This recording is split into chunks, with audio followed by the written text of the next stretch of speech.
Nothing shows me the immaturity more of a man that can't control his emotions. What happened now?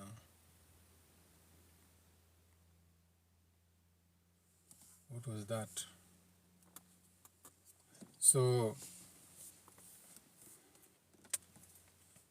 today, as I was driving, which is very rare, I saw a man on a boda boda with his son, but yalikuwa ameshika bag.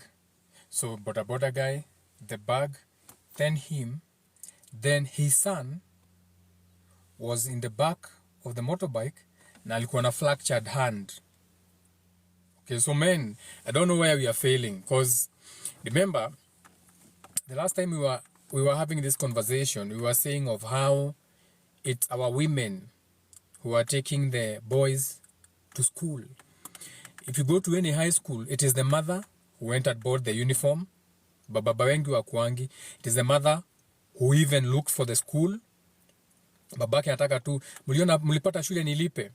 Mnaona ko Ngovyo boys. Iko wapi? Nyeri. So even the men who are at least trying, like for example, that was a father taking back his son to high school, even the fathers who are trying, bado kuna kakitu, there's still kakitu, there's kakitu kanabaki. Now,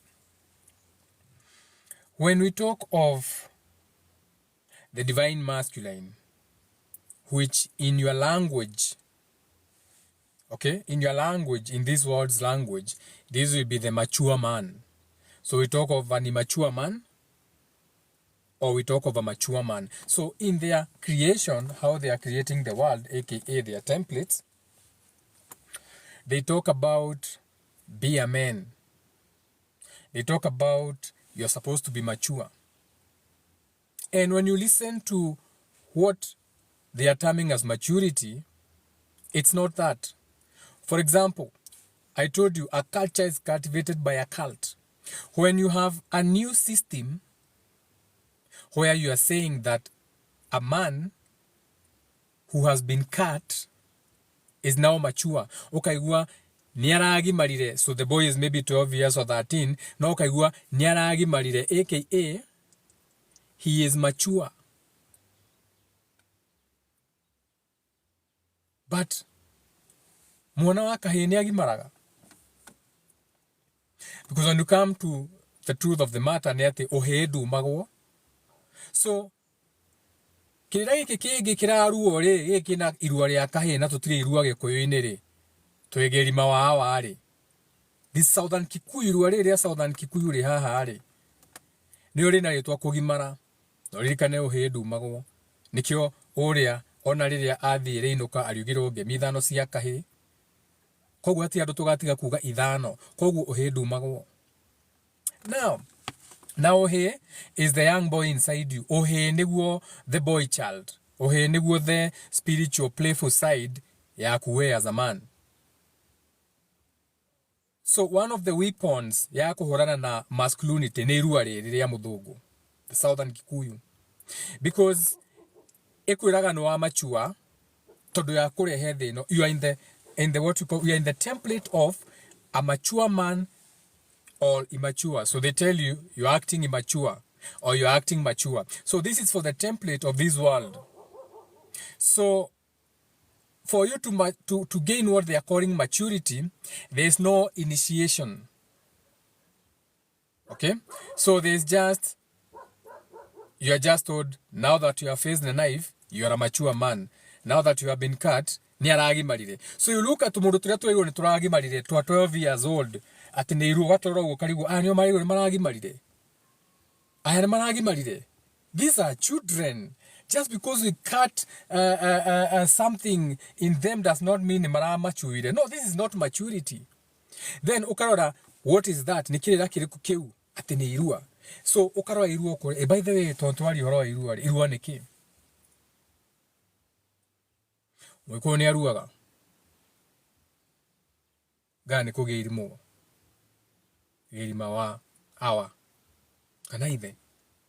So ukaja ku question, wait a minute, what is this thing that you have been so keen on? Then you realize it's a New Testament. It's a New Testament. We have the Old Testament and the New Testament. So Gikuyu yokine the New Testament, Southern Kikuyu, but that is not important. Let's jump into the life. So now, when you're observing our men, the men that you are calling either mature or immature, nasikia mtu mkubwa ana behave kama mtoto, he's so immature. So when we go deeper now we are talking about the divine masculine. Okay? The divine masculine. So we are moving from the word immature to the divine masculine. Now, our fathers, and most of your fathers, 98.9989%, whatever, okay, we have been raised by immature men, aka we were raised by feminized and demasculinized men. This is why most of your fathers will do what you call stonewalling. Ati mimi atuongeangi na my dad. What? Atuongeangi. Anichukuliangi simu. That is me now. My father cannot pick his phone call to talk to me. That is how much I am not. Sijuka unaget, not just me. Now, our parents avoid us because when you go to your parent anakuambia atumpigie simu ukikuja kwake, right? Na ukikuja kwa geta anakuambia ati mbona hukusema ukikuja, that's your father, eh? So he's avoidant. It's not that he hates you, he's avoidant because you cannot have a conversation. If your parent up to date, your father wewe, has said hurtful things to you, umetukana na babako wewe, babako amekuita mjinga, amekuita hurtful words. This is your father, your real father, nakwambia you sleep with your mother, your real father. So to you, you think he's an immature man, but in reality, this is a feminized, demasculinized man. His masculine is gone. A father who whines and complains. Up to date, ukienda kuongea na babako, he's still complaining about your mother. 30 years later, unajua mamako alinifanya. He's still whining like a bitch. Complaining every day. Unajua, nilikuwa nataka kununua Toyota, nilikuwa nimeona hapo mamako akasema apendi tu. That's a very immature man in this world, but in the spiritual world, we are looking at wounds. These are demasculinized, okay? Men who are not in their divine version. So they have wounds, father wounds, mother wounds that they have not worked on, okay? They have not worked on themselves. And most of them are dying and reincarnating into the same bullshit, okay? People who don't take accountability. Your father has never apologized to you for anything. For anything. He feels entitled. You are the girl in the home. Babako kazi yake ni kukukopa pesa. Anashinda kuambia, my daughter, you know,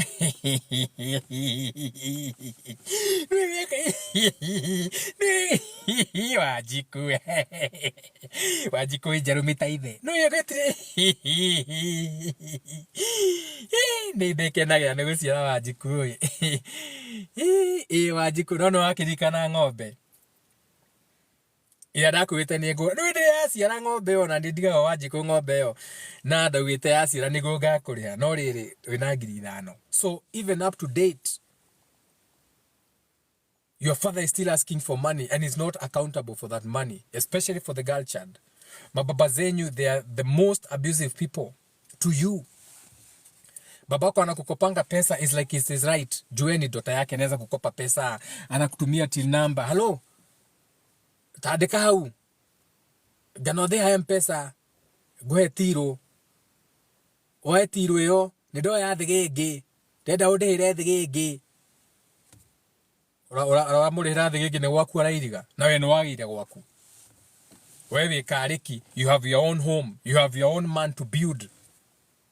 But now your father is still like, now your father is becoming the leech. Amekuwa kunguni tena maisha yako sasa. Na ni babako. Okay? He's now the leech. He's now tax ya familia ni yeye. So when you look at the patterns, you don't even have to waste time on this. When you look at the patterns and you find that your father has never been accountable to you, you find that your father whine and complains up to date, he's going to say and abuse you. Like anasemanga vitu mpaka na sioni babangu amesema hivyo. Ati babako alisema kazi yako ni umaraya Nairobi. What? Ati alisema nini? Babako alisema wewe uliingia kikundi haramu. What? Like, you hear things, you can't even believe that's your father. He's avoidant. You never find your father home. Ati baba anyueko. Haria mongetho. Your father knew you were coming from Nairobi. But utamuona ukimwambia bye pale kwa town. Bye, mulikuja, mamako amejaribu ameweka mandizi, amechinja kakuku. Babako is nowhere to be seen. Akuangi kazi, aliretire hata nakulanga majani. But you never find him home. He's always avoiding you. Hata museme munakuja kutoka Nairobi, you never find him home. Kwanza nasikianga umekaribia mukinyita. Muko goro haha. Ana time. Anajua wajinga wako karibu kufika. Anatoka. Kazi yako mnapatanga mamako. Na ukimpigia vava kio vile. Nyokwa kireko. Nyokwe ko. Nyokwe hau. Maitagwe hau. Mena ngania. Avoidant fathers. You can get to them.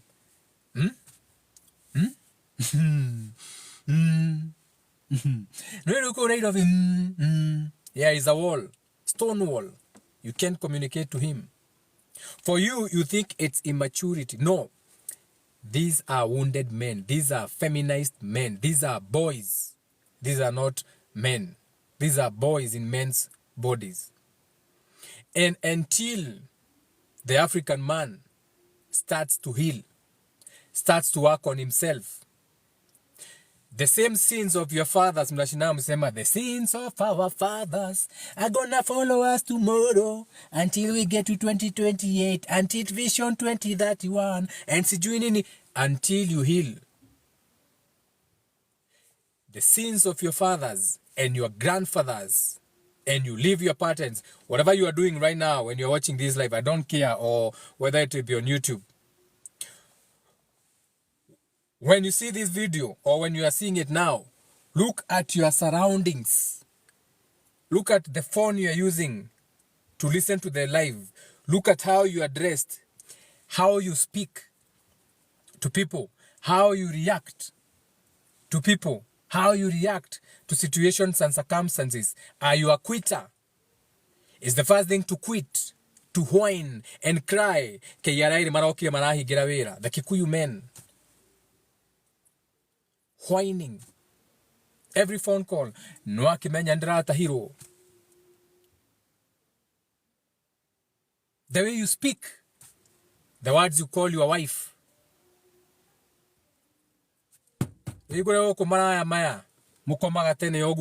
Those languages, where did you hear them? You heard them from your father and your grandfather.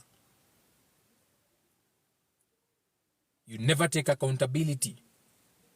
Unakuja umegongesha gari, si ulikunywa. You don't need to take accountability. Si wewe ni mwanaume, utaulizwa nini? Si gari ni yako umenunua. Kwani bibi alikusaidia kununua gari? So no accountability for you. You think, what can she do? Gari ni yangu, mimi ndio nimenunua, ikigongwa atapeleka garage. But that now is what is making you a boy and not a man. Okay? Because when some boys are playing inje, football, they do stupid stuff. Unaonanga vijana wanapanda kujua mti wanaanguka, wanachukua mawe, ile ni mzinga ya nyuki, wanarusha mawe. Wanaona umbwa, wanachukua mawe, wanazichokoza. Okay? Wanaenda mahali wanapigana. So wanaenda hii kijiji, wanaenda kijiji kingine kuchokozana. Ni the boys. Okay? But to the boys, that is okay. That's okay. Why? Because in their mind, there is no consequences. There's no indication of what you can call the presence of the consequence. Iyo iko absent. So they are not thinking about the price that they have to play or to pay for after they have done a stupid things. Kijana wakichukua mawe arushe kwa beehive, they don't care if they get stung. Okay? There's no consequences to face. There's no presence. Kwa sababu, he doesn't go to work. Wewe ukishutiwa na nyuki uso, unajua kesho uko kwa ofisi. Hiyo ni hospitali. Okay? So you are thinking of the price to pay. The boys don't care if they get in trouble. Hata wakishikwa Gen Z, they don't care if they get arrested. They have no family to provide for. Even if they get everyone in trouble, they don't care. Even if someone else gets hurt, they don't care. Those are boys. And ejeo imekuwabalisha. That is the work of boys, the Gen Z. So, wewe, now when you're a man, a grown man, huwezi gongesha gari and unakuja tu nyumbani umetengenezesha gari and you don't feel like you need to give an explanation. But you should if you're a man. Because as a grown man, you're supposed to think before you do some things. Most of you tunawazika. Most of you, my friends. I actually don't have friends. The only person who would have been my friend, Collins, we buried him the other day. He's not even 4 months old in the grave. Died, bypass, carelessness. Okay? Because he was not a grown man. Because you have to think before you do some things. There are some things that are stupid and rash. And a grown man has to think twice before doing anything. Before they even open your mouth, you have to think twice. You have to think of the consequences. Hapa nikipigana, huyu jamaa ameniita umbwa. Naona ako na radio call. Baada kumuita umbwa wewe, fuck you, na anaweza kuwa na bunduki, which is the best thing to do. Now, a grown man, what will you do? Will itaku affect? It may affect you, unaweza lala kwa cell. Bibi yako, walale nyumbani peke yake. Na umejenga na hapa Ngong peke yako kwa kichaka. Sasa bibi yako atalala kwa kichaka na wasichana wako, uko na teenagers kwa kichaka. So you are thinking, the things that you are supposed to do or you are about to do, are they going to affect other people also? The people around you, the family, the friends. Wacha kutulilisha bure wewe. Munatulilisha bure. So, as a grown man, do you need to get into a physical fight when you don't need to? Sometimes, which is very rare in today's world, is very necessary. But there are sometimes it's not even necessary. Ati umekuja ngumi sasa. Mungu moja. Na uko na bibi na watoto. What if you get seriously hurt? You see lazima win. Most of you can't win. You don't exercise. Kazi yako ni kukunywa gin na pork. Your sex is 3 minutes. Your testosterone is next to 0. Okay? You have never even taken any fighting skills. Na sasa umekuja ngumi. Umesimamisha gari Ford Raptor. KD sijui KDL. Ford Raptor. Umevuta handbrake umeshuka. Una miss unaanguka chini. Now you are bleeding. Na hujaguzwa. Alafu mwenye ulikuwa unapigana na yeye akiingia kwa gari anatoa bunduki anakuambia wewe, now I'm looking at you like wait a minute. How would that have affected your family? Sasa ungepigwa risasi ungesema ni nini? What if you get seriously hurt? What will happen to your family? Juu yenyewe hiyo Ford Raptor utakuwa unaona majenzi wakipigwa picha nayo. Watakuwa na anguka nayo NCC umefungwa 40 years. So you are a man. You think you're a man. You are a boy. And most of us, we have been raised by boys. We have been raised by very mature men. Very mature men. And this is even translating even in how now we are handling our relationships now. Even the power struggles that we are having in relationships. Hii yote is because as the divine masculine is no longer there. Usaba no wathirire. Usaba. Man and female both have Osaba. Woman has her 40% masculine, you have 60. She has 60% estrogen, you have 40. But you have both of them and the 10 degrees is taken by the sexual organs. And this is now what is also taking us into what you are calling power struggles at homes or in relationships. A lot of your relationship, leo nimetoka shule, nilikuwa nimeenda shule, tulikuwa na open day, curriculum year. So at the school, most of the times I do social experiments. So at the school, I should end this live. Let me end this live and restart another one. What is the time? Yeah, let me end this one, then I restart. There's a reason why I'm restarting. Let me end this live and restart another one. Let me restart.